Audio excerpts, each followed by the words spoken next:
You've made it to another episode of the Overrated Experience, a sports betting podcast for you squares out there. I'm your host, Kyle Blondin, and thanks for joining us again this week. Episode 27 is rolling, and we're going to get you ready for the weekend of upcoming money, sports betting, winning, hopefully not losing.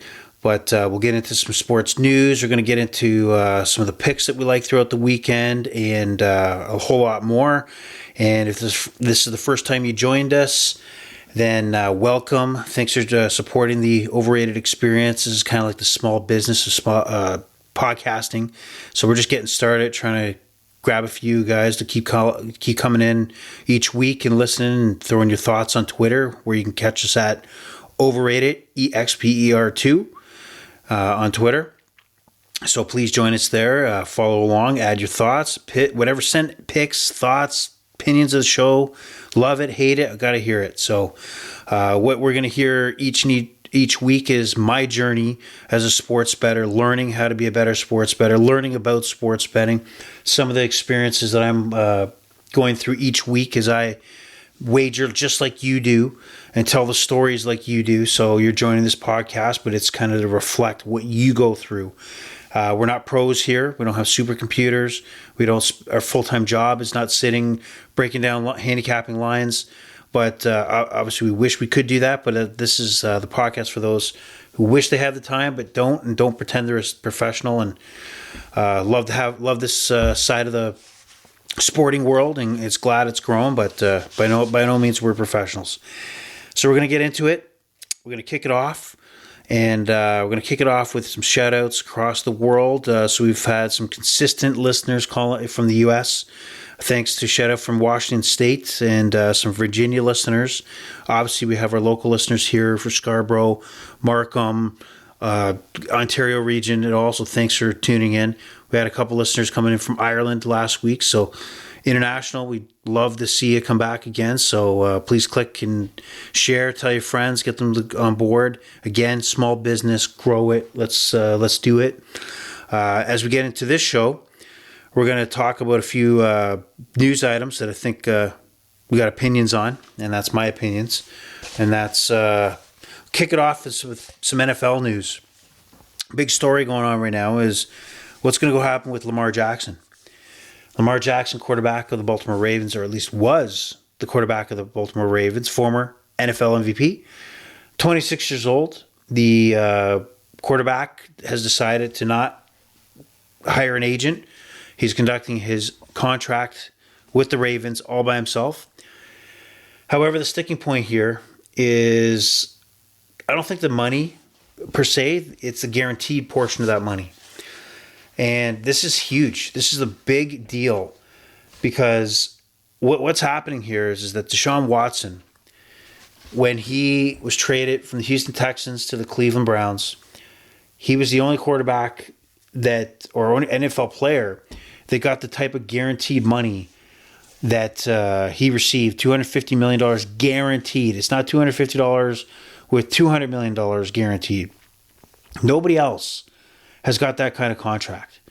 And you got to think the rest of the owners in the NFL are not happy about that contract, do not want to make that an exception to the rule, not the rule.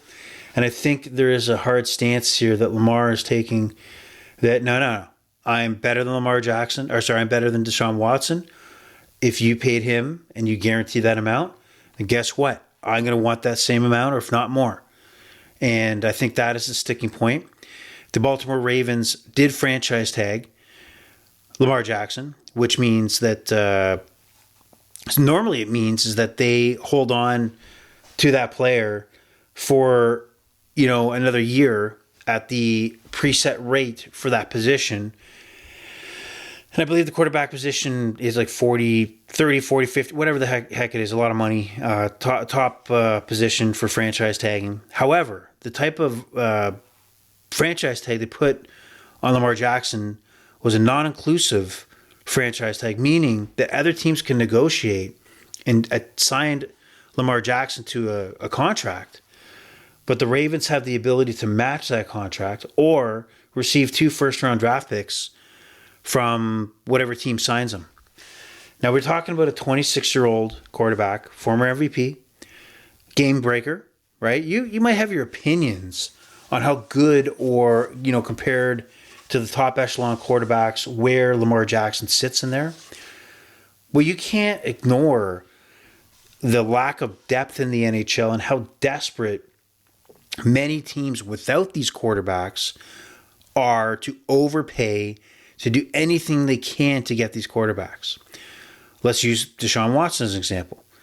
He had like 30 plus, 40 plus, whatever it was, lawsuits on women coming after him that there was some inappropriate behavior going on for the many massages that he booked across the country. But yet the Cleveland Browns signed him to a guaranteed $250 million contract because of the desperation of the Browns to get a quarterback of that talent. Derek Carr gets released from the Las Vegas Raiders. See, I almost said Oakland again. Damn it, man. So the Las Vegas Raiders. He signs a $40 million. He signs a big, huge contract with the New Orleans Saints. We're talking about a team in the Raiders that need a quarterback, but yet decided to get away from Derek Carr. But New Orleans, because desperate, and they have that team that put a quarterback in place in that weak division, they know they can make a run. So they broke the bank. You have Aaron Rodgers, and we'll get to him in a second, that the Jets are going to do what they can to get him in there because they know they're desperate for a quarterback, and Zach Wilson's just not doing the job. You have many cases where teams are... Daniel Jones. Daniel Jones just signed a huge contract with the Giants. Major contract. $40 million a year. $90 million, I believe, guaranteed up front. And what has Daniel Jones done? He's won one playoff game against the fraud Minnesota Vikings. The fraud Minnesota Vikings. I think the Giants will regret making that deal. But hey, they're desperate. But then we have a situation right now where teams are coming out saying no. Like I think Miami came out, we're not trading, or a couple other teams or said they're out of the running, like Atlanta Falcons, we're out of the running for Lamar Jackson. Well, why? So that makes you believe there's something more going on here to why the Ravens would even put the opportunity in another team's hands to sign him to a contract. And it's got to be it smells like collusion, and the idea that each of these owners have a behind the scenes handshake agreement that it is in our best interest for all of us if Lamar Jackson does not get a contract to be the second player to get a sizable guaranteed money contract, because then it will open the door as that is the norm. So this is very weird that, one, they signed up to that kind of franchise tag. Two, that teams are already writing off that they don't want Lamar Jackson. It doesn't make any sense. And unless things change and nobody signs him, like if he wasn't looking for guaranteed money and he was looking for a Derek Carr, Daniel Jones type contract where a portion of that contract is guaranteed, not all of it, giving the team control, of course, to be flexible with that contract and or get out of the contract after a number of years, you know that the Ravens, A, would not have put that franchise tag, that type of franchise tag on him. And B, you know that if they did, there'd be teams lining up to give away 2 first-round draft picks. You tell me that the 49ers right now add Lamar Jackson to that roster doesn't do what they need them to do to get to that next level? Right? Like maybe they trade Trey Lance to Baltimore. Jimmy's gone. Jimmy Garoppolo, Jimmy G. Purdy, you keep him, and obviously he's making peanuts. It's not like he's making a boatload of money. You can work the cap some way, somehow. Maybe they do have issues with draft picks because they traded everything away to get Christian McCaffrey. But you tell me there's not 31 other teams in there that some of them, Kansas City obviously is not going to do it. Buffalo's not going to do it. Cincy's not going to do it. A few other teams are not going to do it because they're set at the quarterback situation. But the majority of the league is not. So it doesn't get it. There's something wrong here. And the NFL, you would think if this was baseball, the MLBPA would be all over this.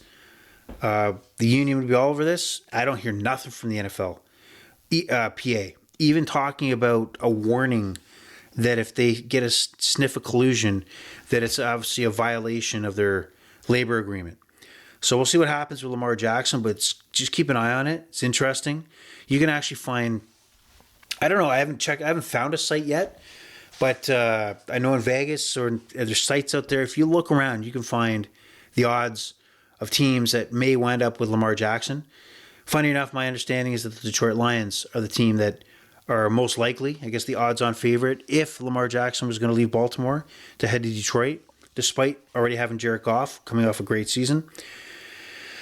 But with those weapons, and you see Lamar Jackson there, yeah, you could see that being a great fit. But we'll see what happens. And I think he's just getting screwed over, to be honest. Now, on to another quarterback. Surefire Hall of Famer, weirdo, guy that had to go into seclusion to figure out what his next steps were. And that's Aaron Rodgers. And I say weirdo because, maybe that's too strong of a word. I'm sorry. Maybe that's too strong of a word, but I'm just kind of sick of his drama of, my God, give me attention. I need attention. I have to go away to a secluded place for 4 or 5 days to get my head straight to know what my next step in my NFL career is. You know what that step is. You're going to play. You're going to make that money. You're not going to retire. You're not going to go into the Hall of Fame the same year as Tom Brady. It's not happening. Let's stop craving attention. Right? And that's what I think he does. That disappoints me because he's one of the best quarterbacks I've ever seen. Now, Aaron Rodgers looks like he's close to potentially joining the New York Jets. Great for the Jets, right? Zach Wilson sucks. He's a douchebag anyway. So, he can go to hell. And hopefully he sits on the bench or they just say goodbye. NFL is quick to pull the trigger on draft picks, despite if they're high picks, if they're not working out. And I think the ownership of the Jets flew to meet with Aaron Rodgers. Obviously means he's interested. And I think you look pretty good in a Jets uniform. However, being in the AFC East with the Bills and Dolphins and Patriots, and then trying to go through Cincy and Kansas City, I don't know if his aspirations are still Super Bowl versus just, continuing out his contract. I don't know.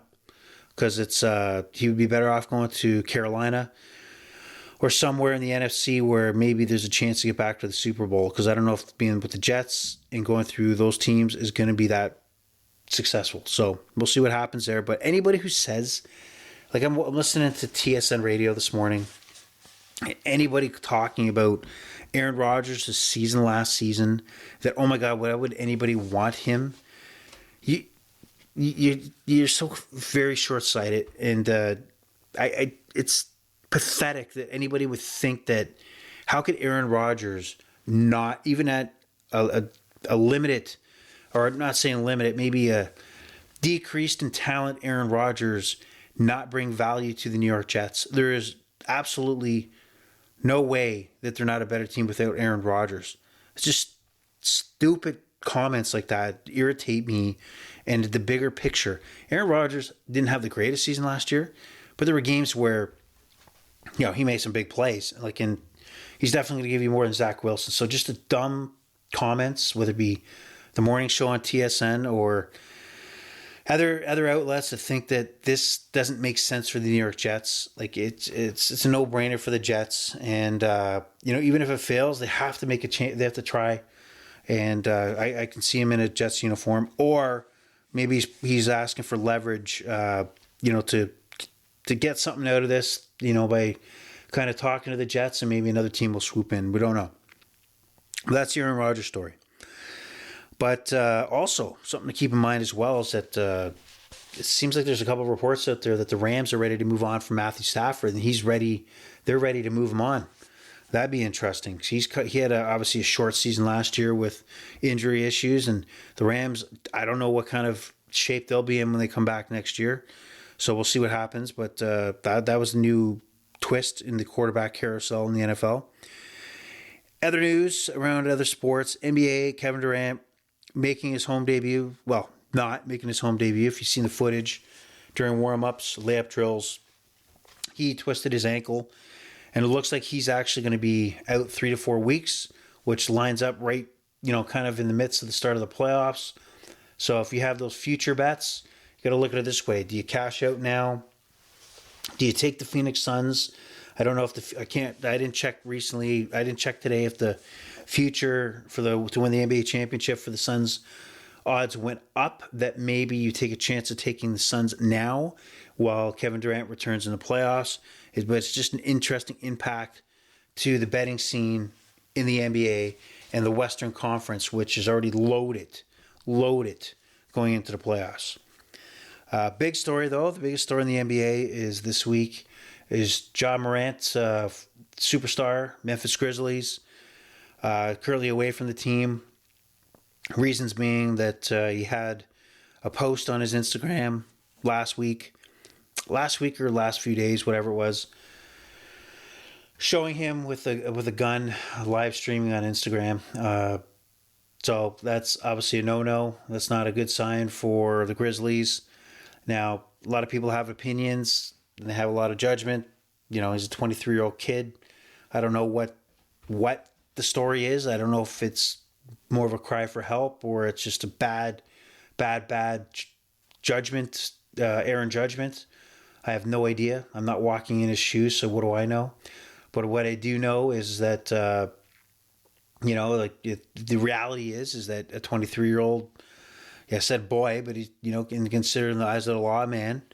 And that's seriously, potentially a problem. It looks like he's not going to be charged, which, he's lucky. He's just lucky that he's not going to be charged. And that the reality is that if he does want to, not only have a life where he's doing what he does best, doesn't have to work a 9-to-5 job, etc., like the rest of the folks out there, including myself. Does he want that ridiculously lucrative multi-$100 million contract that he's going to get? I mean, he's got to decide, is that the road he wants to go down? Or, that's serious reality that he might lose out on that. But we don't know the reasons why.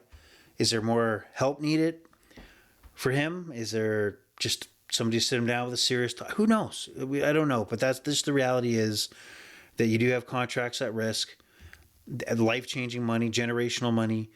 It's up to him, and we'll see what happens. And, it's obviously from the basketball side, the Memphis Grizzlies lucked out by the way Ja Morant developed and is producing as an NBA player.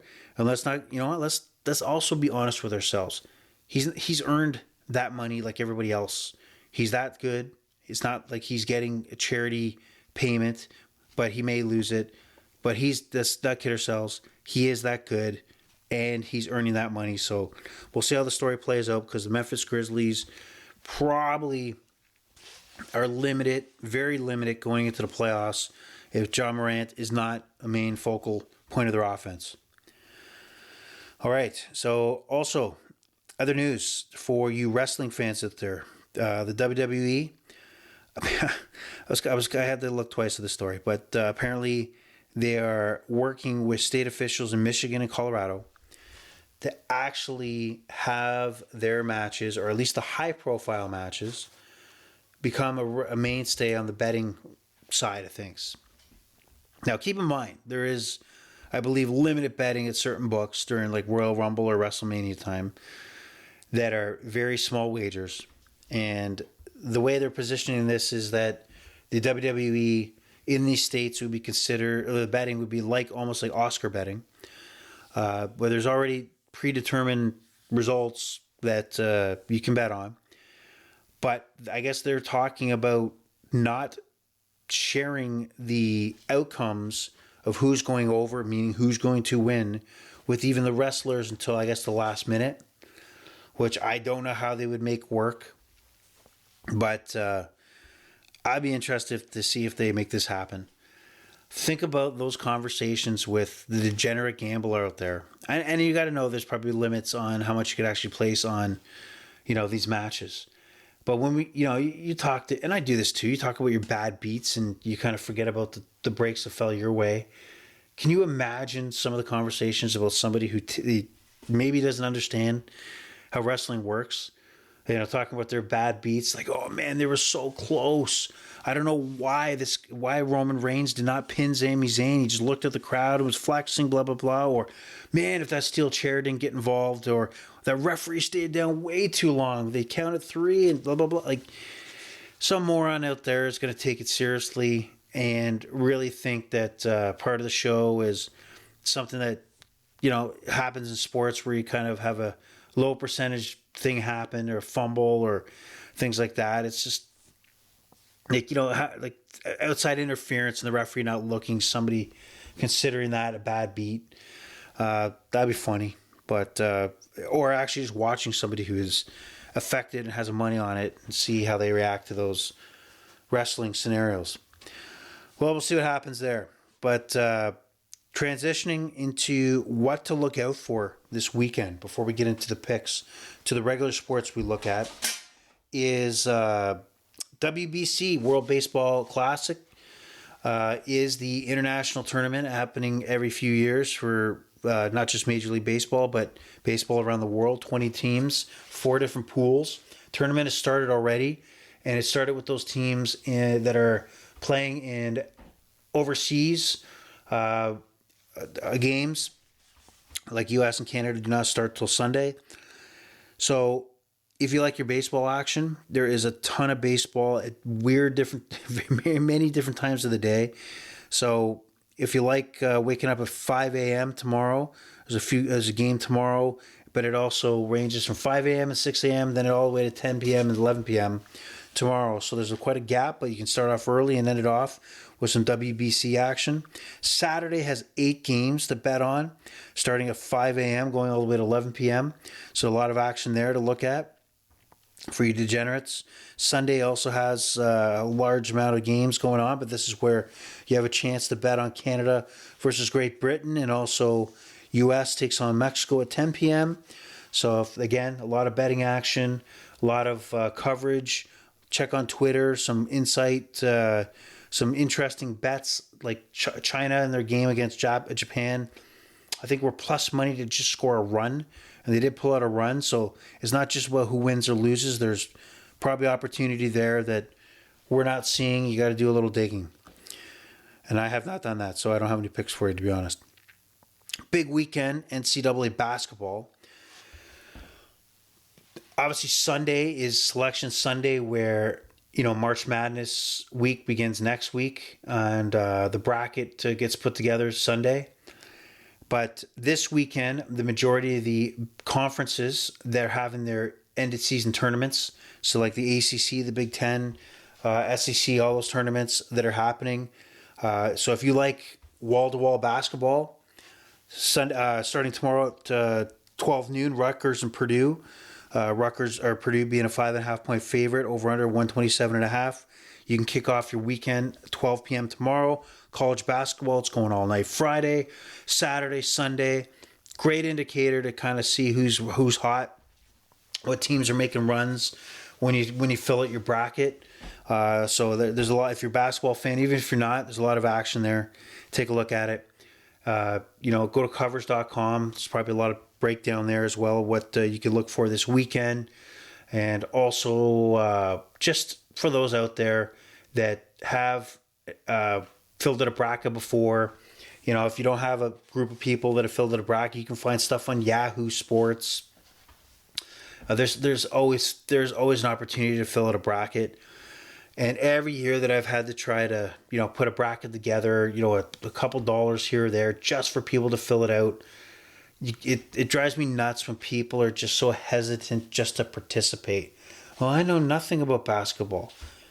It doesn't matter. It's the dumbed down version of like a sports bet. You fill out your bracket. It shows you the top seeds and the low seeds. Nobody gets a perfect bracket. Any idiot can do it. Obviously, any moron could do it. Any idiot can do it. I'm just saying that multiple times because you know a lot of those people in your lives. And it just pisses me off when people hesitate and are too scared to spend the $2 or $5 to have a little fun. So, people, I know you might be sports bettors and you maybe don't fill out a bracket, but don't overcomplicate it. Help your friend out who's putting a bracket together and kind of needs bodies. It's not rocket science. And yes, you can still win regardless if you have no knowledge. Just pick the higher seed. And then pick the odd lower seed to have for an upset. So you have a chance. Also, throughout the weekend, we got the PGA Players Championship. Great tournament, great field. Most of all the top PGA players in the world are there. The Rorys and the John Rahms, etc. So it's happening. If you haven't looked at the 17th hole, it's only 137 yards, I think, depending on where they put the pin. But it's on an island, so there's a lot of balls. They hit the green and go into the drink. If you're on Twitter, I was watching kind of like a little couple second film on Barstool Sports, and they asked the question, would you take a chance of hitting the green and sticking the shot on the green for $10 million, or risking, if the ball goes in the drink water, going to jail for a year? I know I'm goddamn well not going to jail. I'm too pretty for that. Sorry. But it makes you think. A lot of people can stick that at 137, $10 million, change your life. But can you do it when the pressure's on? I thought that was an interesting question. Shout out to Barstool Sports for that brain teaser, but good question.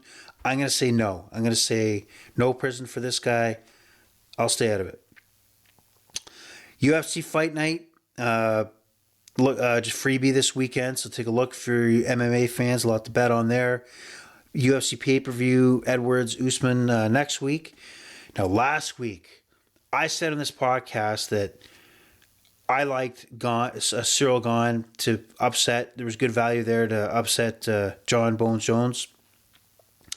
The funny thing is that when I talked about this afterwards, a lot of people, like myself, based some of the money going to Gane because when Jones took off his shirt at the weigh-in, he looked flabby. He looked out of shape.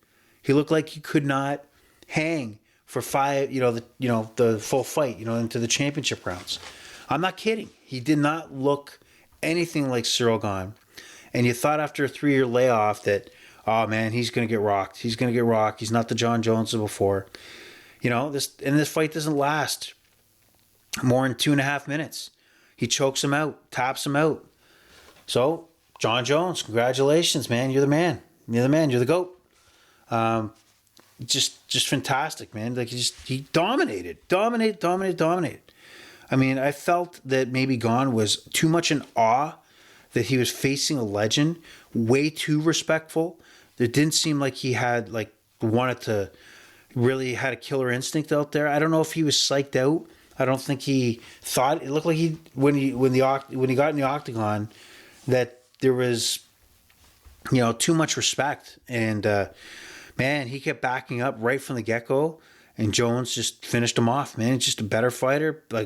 Guy's 36 years old and he's still tapping guys out like that. So we'll see what happens when he faces Stipe Miocic, former champ, considered one of the top UFC heavyweight champions of all time. I still like Jones in that fight, but I mean, Francis Ngannou is the real fight.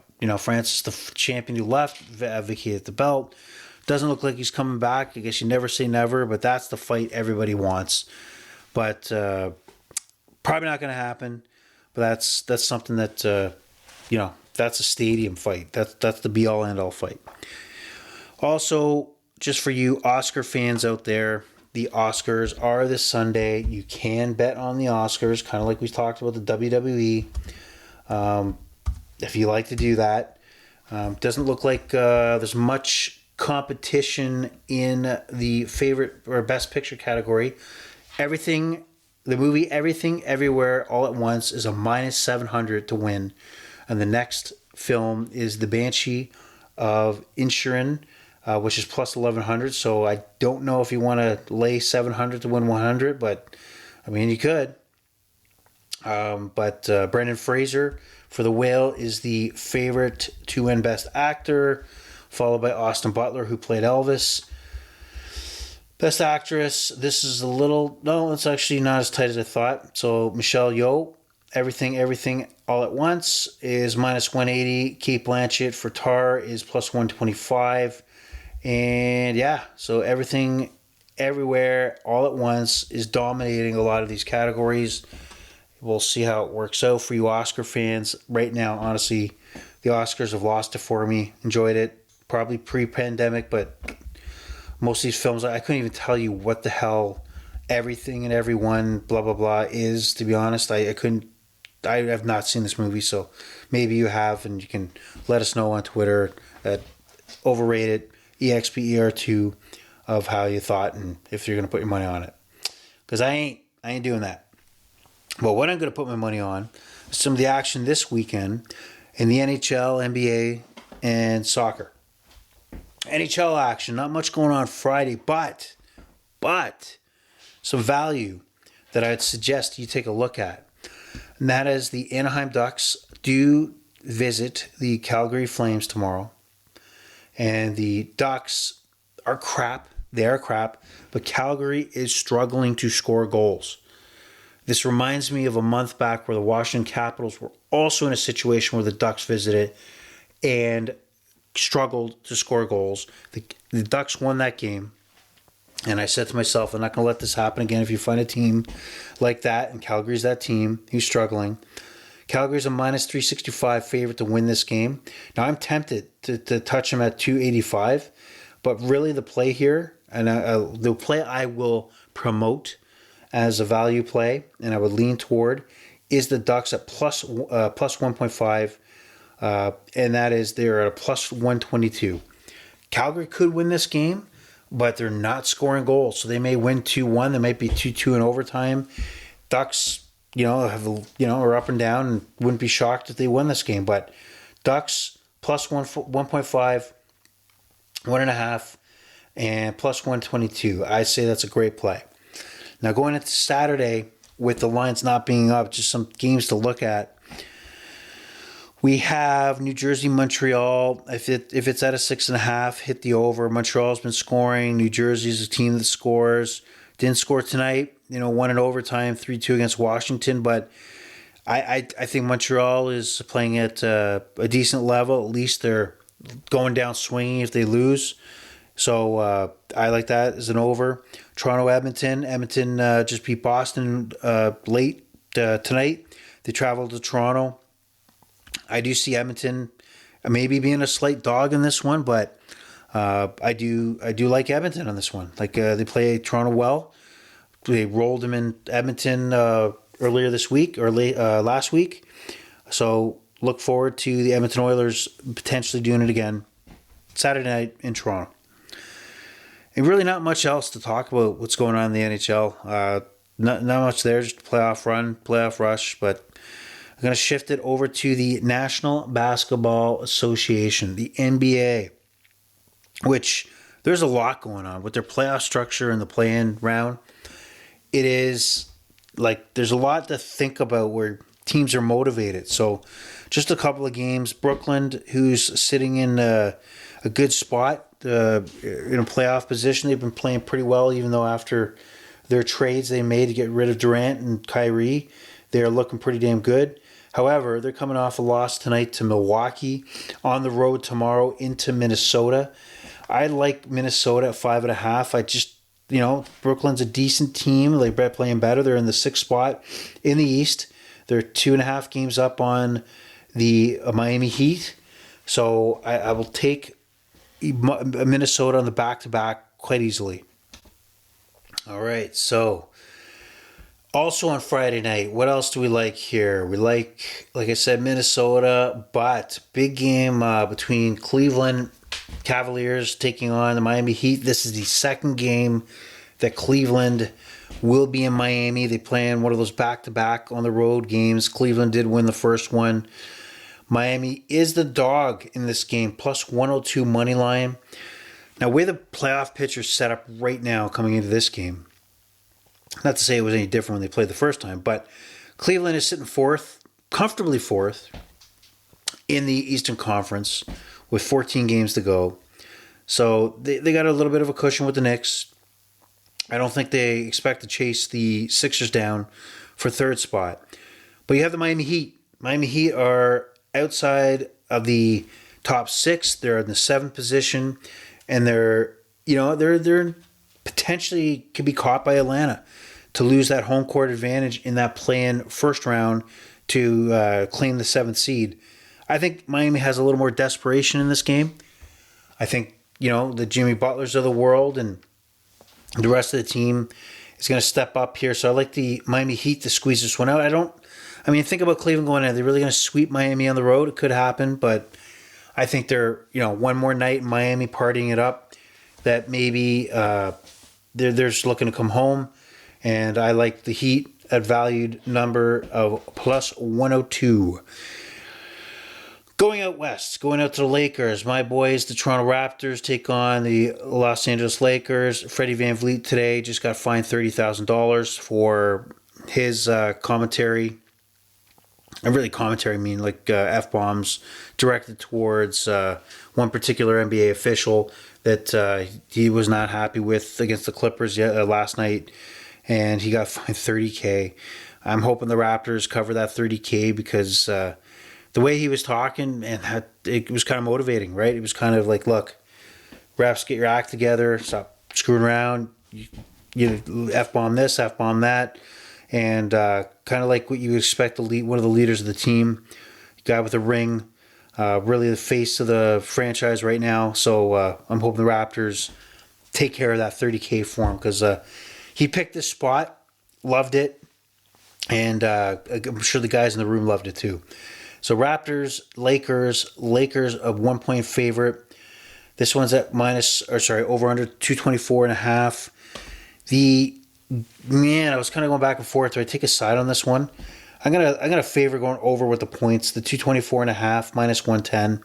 I do see the Raptors every so often. It seems like each game they fluctuate. They have high scoring games. Lakers. I just see this going back and forth. 224 to me. And a half is a little too low. Going into Saturday, again, with some of those lines not available, is that you have some key matchups that I think are worth looking at. The Knicks are taking on the Clippers in an afternoon game. And the Knicks are on a Western road trip. Lost to the Hornets, playing the Kings tonight, and going to LA on Saturday. I like the Clippers in this one. Don't love the Clippers. Clippers are inconsistent. Clippers are really falling and risk dropping a little further into potentially the playing game. They're only a half game above the Timberwolves, but I do like the Clippers to squeeze it out. So if you do have a minus 3.5 line here, I do like the Clippers on that. Anything more, I would stay away from it. Milwaukee taking on Golden State. Milwaukee on the road. Still a good team, but they're not the same team as they are on the road. That's just the reality of things. But I like Golden State. They're up and down too. Steph Curry's back. However, they're still been inconsistent. Let's see, they lost tonight to the Grizzlies, 131-110. Again, that's without John Morant. Curry, though, put up 29 points. I see the Warriors showing up for big games like this. So if they are a dog potentially or a slight favorite, I'll tend to lean toward the Golden State Warriors in this one. I do like it. So look out for that one. I'm just trying to check if Giannis played for Milwaukee tonight. Giannis was out. Right? Yeah, he's still out. So, I like Golden State there. OKC, New Orleans. Right now, I see there's a high-scoring game. And if you got over-under that's 236 or less, take the over. That's going to be a game. OKC is still in this thing. They're out of the play-in round at the moment, but man, this is a young team. They got some stuff going on in the right direction. So they're one game out behind the Pelicans. This is a huge game for them. This is a huge game. They got to make these games count with only limited games left. So this is their chance. No Zion for the Pelicans. What a shock. Injured again. But I like OKC in this one. Sorry, I like the over-under. Like a high-scoring affair here. All right, for your the footy fans that like to watch the soccer out there, and I'm doing my best British accent, that, wake up Saturday morning, 7:30, Liverpool and Bournemouth are playing, but I do not have a play on that. Okay, I'll stop the English accent right now. But a couple games I do like going into the weekend for your soccer action. Leicester City takes on Chelsea. Chelsea has struggled. They did get by Dortmund in the Champions League to move on. Big win. Probably delay the inevitable, but Graham Potter, their coach, is on the hot seat and probably maybe bottom another week. But they play Leicester City. Leicester City has shown a spark of progress, but they're still getting beat up by teams, and they're such a disappointment. What I like in this game, though, is I do like at least 2 goals scored. So the same game parlay I like is over 1.5, 23 shots in the match, and over 7.5 corners. $100 will get you $125 profit. Also, another game that stands out to me, and I think just hear me out, listen to me, and I'll let you make the decision. So I'll give you a couple of plays to ponder, to think about, and I'll give you the lean where I'm going to go with this game. And maybe if I sprinkle on these plays, but I won't recommend them. So Leeds and Brighton. Brighton, it's going to sound crazy. So Brighton, not the game, Brighton, to have 7 or more shots on target is plus 210. Now, why do I say that value? If you look back the last 4 EPL games that Brighton's been involved in, they've had 7, 9 shot. They're gunning for goal. So 7 is not out of the question, and based on their current play. And then Brighton is plus 550 to have 20 or more shots as a team. Now, let me just give you a little stat. Just hold on. Just wait there. Just hold on a second. I got you hooked up here with a couple stats that may make you think that I'm not that crazy. So Brighton, if you look at their last few games. So Brighton versus West Ham on March the 4th. Brighton wins 4-0, but forget about what the score was. 20 attempts on target just by Brighton, 9 shots on goal on target. I'm going to skip the FA Cup game and not consider that. I'm going to talk about their last EPL games. Before that, February 18th against Fulham, Brighton has 7 shots on target and 21 goal attempts. And then Crystal Palace, Brighton, look back on February 11th. Brighton has 17 goal attempts, 7 shots on goal. So between 17 and 21 the last few games for Brighton in the EPL. So I'm not crazy. Maybe I'm crazy, but there's value plays there. I'll let you decide if they're to your liking. But the play I'm going to go with is that this game overall has at least 23 shots in the game. That's both combined, Brighton and Leeds. Plus having 8 shots on target. So that is $100 will win you $103 profit. And like I said, I mean, I'm looking at Brighton at 20 shots themselves and 7 shots on target themselves. And Leeds will at least put up 1 shot on target, I would hope. And then at least maybe 3 shots themselves towards goal. And these can be shots that are blocked. Who cares? So that's an interesting piece of knowledge that I've passed on to you. And the later game on Saturday, New Orleans. Newcastle. No, this is Sunday. Sorry. Newcastle visits Wolverhampton. And I can't stop taking Newcastle in corners. And Wolves is a very tight defensive-minded team as well. So I like this game to have at least over 10.5 corners at plus 125. 11 or more corners I could see happening in this game. I'm going to take that bet. You lock it in Sunday morning. And one play from MLS. Now, interesting here. And this is just a flyer. I'm going to say this is you can join me or not on this play. But Portland hosting the new expansion MLS team, St. Louis. St. Louis has won 2 games straight, their first 2 games, which is very surprising. However, and they've also been at least involved in scoring 3 goals in each of those games. So why not look at this game to be a 3.5 over 3.5 plus 194? I think St. Louis obviously starts looking like they're a run and gun team, but Portland is a little more established than Austin, a little more established than Charlotte. So maybe it's going to be 3-1 Portland or 3-2, but I think it's worth the risk to see this as a 4-goal high-scoring game, if not more. So that's my MLS play. That's my soccer take. I'm trying to think of anything else that I need to pass on to you, the Overrated Experience listener, other than, again, remind you to join us on Twitter at Overrated EXPR2. Also, please recommend the podcast, like the podcast, subscribe to the podcast, whether it be Spotify, CastBox, Amazon, Apple Podcasts, whatever the way you get your podcast. Please share it. Helps grow our little small business, aka our small podcast, and try to make it bigger and grow the topic of sports betting from a sports betting conversation level between you and me, not Johnny Knuckles in Las Vegas talking about every deep, dark stat that is helping them make their decision on their wagers on a week-to-week basis. So that being said, the pleasure's all been yours, and I'm going to leave it as over and out. Have a good one.